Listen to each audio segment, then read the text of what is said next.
Hello students, स्वागत है आप सभी का आपके अपने यूट्यूब चैनल लर्निंग एरा में। एसएससी स्टेनोग्राफर 2025 का जो टीयर 1 का रिजल्ट है वो आउट हो चुका था। तो यहाँ पर हम देखें कि इसके अंदर है क्या कट ऑफ हमें देखने को मिली है, उसका एनालिसिस करते हुए चलेंगे हम प्रीवियस ईयर्स के साथ में कि प्रीवियस ईयर्स में हमें कट ऑफ है वो क्या गई है। क्योंकि अब की बार है एनालिसिस करना इसलिए ज़रूरी है क्योंकि प्रीवियस में जितने भी एग्ज़ाम हुए थे वो किसने कराए थे, टीसीएस ने कराए थे। और अभी जो नया वेंडर है उसने एग्जामिनेशन है वो करवाए हैं। तो उससे एक आपको आइडिया मिल जाएगा कि यहाँ पर कट ऑफ के अंदर है क्या डिस्क्रिपेंसी हमें अब की बार है देखने को मिल रही है, कितना यहाँ पर इफेक्टिव है वो आपके लिए रहेगा कि किन कैंडिडेट्स हैं उनको यहाँ पर नेक्स्ट स्टेज है टीयर 2 आपका जो कि होगा आपका स्किल टेस्ट है उसके लिए प्रिपरेशन है वो आपको करनी चाहिए। एक बात और शॉकिंग हमें पता चली कि स्किल टेस्ट के अंदर है बहुत सारे कैंडिडेट्स हैं वो फेल होते हैं। तो देखेंगे कितने परसेंट कैंडिडेट्स हैं वो ओनली स्किल टेस्ट के अंदर है डिस्क्वालीफाई हो जाते हैं। तो ये आपके लिए एक गुड न्यूज़ होने वाली है। स्किल टेस्ट के अंदर अगर इतने सारे कैंडिडेट्स फेल होते हैं तो अगर आप स्किल टेस्ट अगर आप मजबूत कर लो और अगर आपके टीयर 1 के अंदर है आप जस्ट क्वालिफाई ही कर रहे हो कट ऑफ को तो भी आपके लिए एक अपॉर्चुनिटी बन जाती है फाइनल सिलेक्शन की। जो रिजल्ट का नोटिस आया था वो हमें कुछ इस टाइप का देखने को मिला था जिसके अंदर है इन्होंने सब्जेक्ट के अंदर ही डिस्क्राइब कर दिया था कि ये किसका है, grade C and D examination है 2025 का है। कौन सा रिजल्ट है, ये रिजल्ट है स्किल टेस्ट के लिए है कि स्किल टेस्ट के अंदर है कौन कौन कैंडिडेट हैं वो एलिजिबल हैं। एग्ज़ाम डेट की अगर बात करें तो 6, 7, 8 और 11 तारीख को इनके एग्जामिनेशन है ऑल ओवर इंडिया है वो हुए थे। अब इसके अंदर है हमें जैसा सभी को पता है कि दो टाइप की कट ऑफ है वो देखने को मिलती है, ग्रेड सी की और ग्रेड डी की। ग्रेड सी कट ऑफ है वो थोड़ी सी हाईयर होती है, ग्रेड डी की कट ऑफ है वो आपको थोड़ी सी लोअर साइड में देखने को मिलती है क्योंकि इसके अंदर है सी के अंदर है थोड़ी पोस्टें कम होती हैं, डी के अंदर पोस्टें ज़्यादा होती हैं। ये थोड़ी हाई लेवल की ज़्यादा प्रेफरेंस वाली जॉब है रहती है। तो यहाँ पर जो कैंडिडेट्स क्वालिफाइड किए गए हैं टोटल हैं वो हैं 8624 कैंडिडेट से क्वालिफाइड किए गए हैं। सबसे पहले हम देखते हैं कि यूआर की कट ऑफ है हमें क्या देखने को मिली। यूआर की कट ऑफ है 142 हमें देखने को मिली थी। ओबीसी कट ऑफ है वो थी 141 थी, इसी के नज़दीक ही आपको देखने को मिल गई थी। ईडब्ल्यूएस के अंदर है थोड़ा सा नीचे हमें देखने को मिली है 137। एससी और एसटी की कट ऑफ देखोगे तो वो देखोगे एससी कट ऑफ है बहुत ज़्यादा पास में है किसके, ईडब्ल्यूएस के 135 है, ये 137 है और 120 कट ऑफ हमें एसटी के अंदर देखने को मिल रही है। अब अगर हम ग्रेड डी के अंदर चलें तो ग्रेड डी के अंदर है कुछ इस टाइप की यहाँ पर लिस्ट 2 की कट ऑफ हमें देखने को मिल रही है जिसके अंदर है 22,456 कैंडिडेट्स हैं इनको क्वालिफाइड किया गया है। पिछली बार यहाँ पर कितने थे, 8,000 कैंडिडेट्स है ग्रेड सी के अंदर थे। तो ग्रेड सी के अंदर 8,000 थे तो कट ऑफ ज़्यादा थी। यहाँ पर अगर डी के अंदर देखोगे तो 132 कट ऑफ है किसकी है, यूआर की 132 है, ओबीसी की 129 है, ईडब्ल्यूएस की कट ऑफ है वो 125 है, एससी और एसटी के अंदर है 117 और 105 कट ऑफ है आपको देखने को मिल रही। तो इसके अंदर अगर हम एक पैटर्न देखें तो सबसे ज़्यादा कट ऑफ आपको यूआर की मिलती है, उसके बाद में ओबीसी की मिलती है, फिर किसकी मिलती है, ईडब्ल्यूएस की आपको मिलती है, एससी की होती है और एसटी की होती है। और स्टार्टिंग के अंदर जब ईडब्ल्यूएस कैटेगरी आया था ओबीसी और ईडब्ल्यूएस की आपको सेम कट ऑफ या फिर इससे ऊपर भी देखने को मिल जाती है, पर अब ईडब्ल्यूएस की कट ऑफ आपको नीचे देखने को मिलती है। तो इसका एक बार कंपैरिजन हम प्रीवियस ईयर्स के साथ में कर लेते हैं कि अभी जो स्टेनोग्राफर की 2025 के कैंडिडेट्स हैं इसके अंदर है क्या चेंजमेंट हमें देखने को मिल रहा है। ये देखो कि नंबर ऑफ कैंडिडेट्स हैं ग्रेड सी के अंदर अगर बात करें तो अभी क्वालिफाइड कितने किए गए हैं, 8624 किए गए हैं 230 वैकेंसीज के ऊपर। 2022 के अंदर है 389 वैकेंसीज थी, 13,000 कैंडिडेट्स है उनको क्वालिफाइड किया गया था। ऐसी तरीके से 178 वैकेंसीज के लिए 9,300 कैंडिडेट से इनको क्वालिफाइड किया गया था। यहाँ पर देखो कि ये जो मल्टीप्लाइंग फैक्टर होता है ये थोड़ा सा अजीब सा ही रहता है। यहाँ पर कोई भी एसएससी का फिक्स नहीं होता है कि 10 गुना कैंडिडेट्स को बुलाएंगे, 15 गुना को बुलाएंगे, 20 गुना को बुलाएंगे। इनकी मर्जी के ऊपर है, वो डिपेंड करता है कि यहाँ पर देखो कोई भी कांस्टेंट मल्टीप्लिकेशन फैक्टर है ये रूल फॉलो नहीं करते हैं। ऐसा ही सेम सिनेरियो आपको ग्रेड डी के अंदर भी देखने को मिलेगा। ग्रेड डी की ये वैकेंसीज हैं ईयर वाइज, ये ईयर वाइज कैंडिडेट्स इनको कॉल किया गया था और ये मल्टीप्लिकेशन फैक्टर है।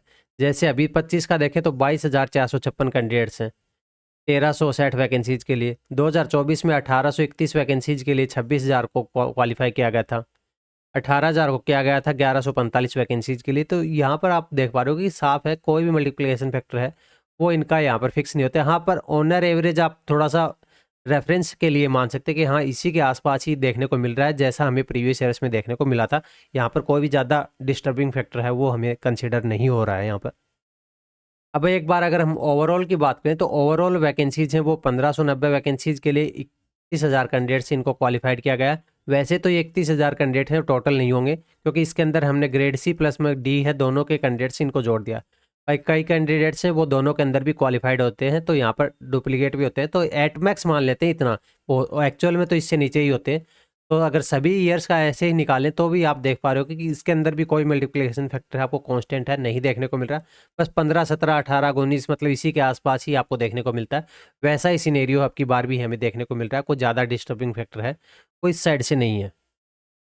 अब बात करते हैं मेन चीज़ है वो मुद्दे की, कि एसएससी स्टेनोग्राफर का जो स्किल टेस्ट होता है, स्किल टेस्ट के अंदर है, जैसे आप सभी को पता है कि क्या होता है, स्टेनोग्राफी का आपका टेस्ट होता है। स्टेनोग्राफी का आपका जो टेस्ट होता है, इसके अंदर है, अगर हम ग्रेड डी की अगर बात करें तो आपकी स्पीड होती है 80 WPM। सी के लिए मांगी जाती है वो 100 WPM की स्पीड है, वो आपसे मांगी जाती है।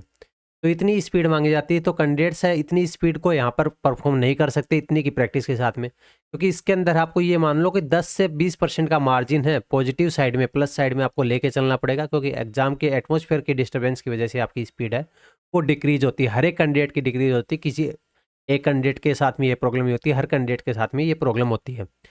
वहीं पर अभी तो एसएससी ने थोड़ा सा डेटा रिलीज करना है वो बंद कर दिया, पर प्रीवियस में एसएससी डेटा है वो रिलीज करती थी कि स्टेनोग्राफी के अंदर है कितने % स्टूडेंट है वो फेल होते हैं।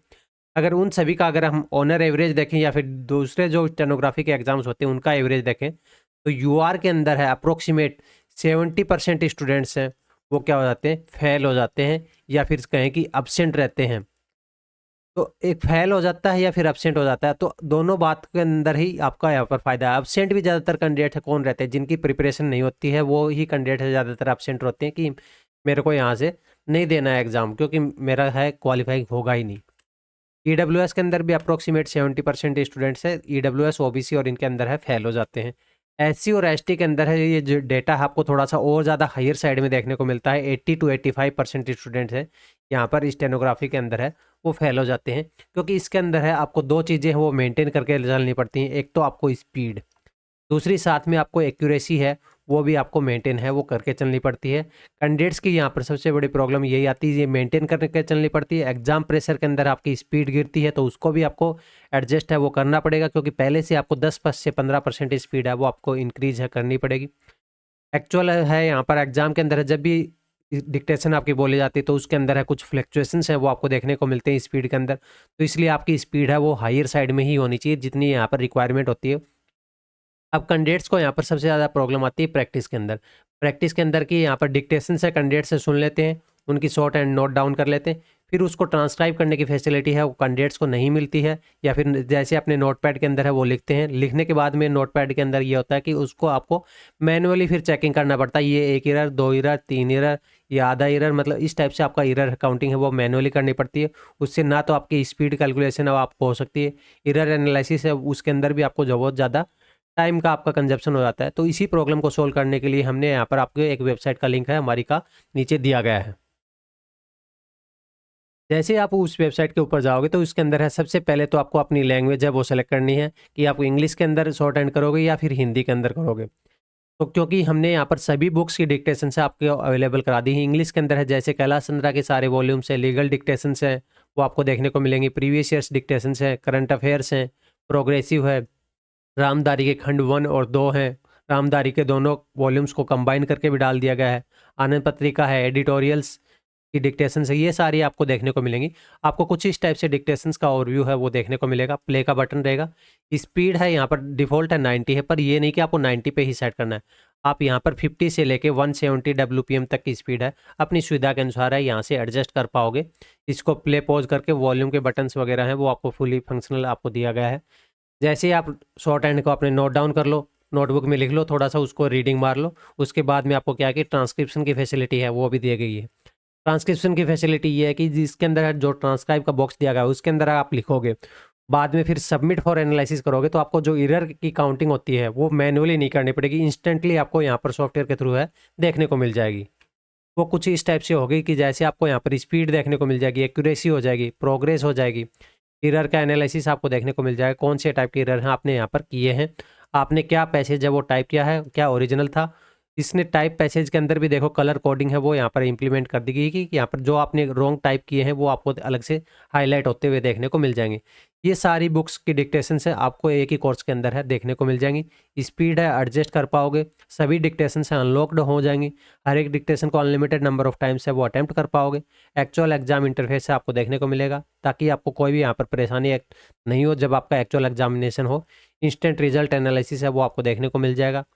हिंदी की शॉर्ट हैंड की है वो भी आपको अवेलेबल है, इंग्लिश की भी अवेलेबल है, सभी बुक्स है अवेलेबल है। इंग्लिश हिंदी के अंदर है, सारे कीबोर्ड से वो भी इम्प्लीमेंट हमने यहाँ पर कर दिए हैं।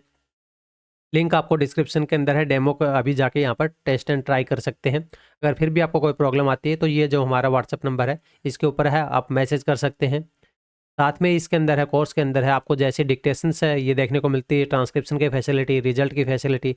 इसके साथ में जो हमारे व्हाट्सअप नंबर है इसके ऊपर है, आपको जो डिफ़िकल्ट वर्ड्स लगते हैं उनकी यहाँ पर आपको आउटलाइन है वो भी यहाँ से ले सकते हैं। अगर ये वीडियो आपको पसंद आए तो वीडियो को लाइक करें, हाइप करें, चैनल को सब्सक्राइब करें। और यहाँ पर शॉर्ट एंड के कोर्सेज का यहाँ पर बैच का लिंक है नीचे डिस्क्रिप्शन के अंदर दे दिया गया है, प्रैक्टिस बैच का, वहाँ पर जाके चेकआउट कर सकते हैं। डेमो अभी ओपन है, सभी के लिए टेस्ट एंड ट्राई कर सकते हैं। आज के वीडियो के अंदर इतना ही, मिलते हैं नेक्स्ट वीडियो के अंदर। Thanks for watching.